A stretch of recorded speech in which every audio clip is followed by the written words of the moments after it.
First, let me apologize for coming late. And I also apologize on behalf of the Secretary to the Government of the Federation, who are my fellow travelers in coming late. We were at a Security Council meeting, and we also had to attend the 6th anniversary of the Future Assured project established by the First Lady.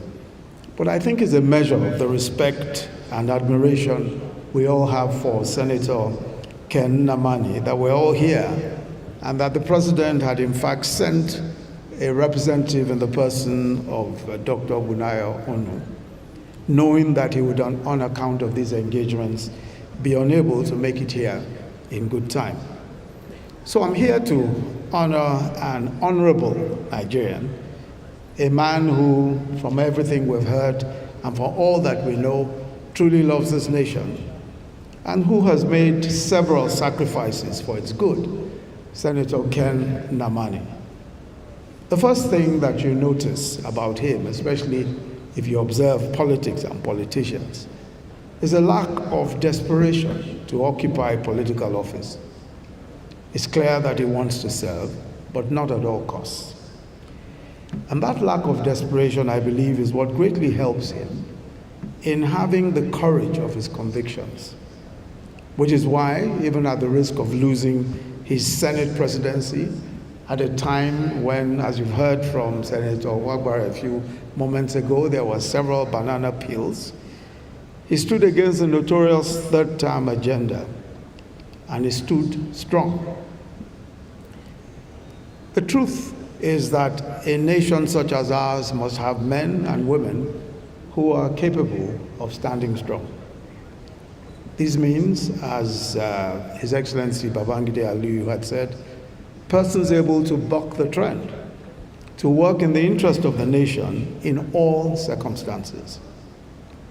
So, Senator Nnamani, we are today faced with challenges that call for the same type of strong leadership that you showed many years ago as President of the Senate, especially on the question of national unity and the building of a just, fair, and equitable society.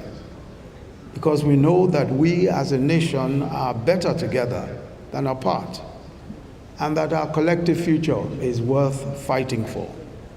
Therefore, this generation of leaders have a historic responsibility to hand over an economically and socially strong and united nation to the coming generations. That is what we received, and that is what we should hand over to the coming generations. And of course, even with improvements. So your role in national life, sir, has just begun. This book of your exploits in national life and the legislature is merely the beginning of an unfolding epic, a story of national leadership in difficult times, a story of courageous and honest leadership when truth and integrity are so needed. That story will end well for you and for our nation. I must also congratulate you on the launch, of course, of your well-celebrated autobiographical piece.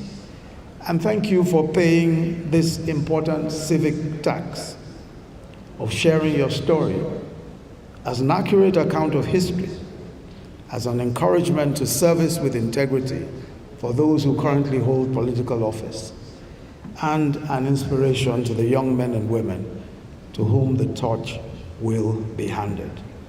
Congratulations on this book. God bless you.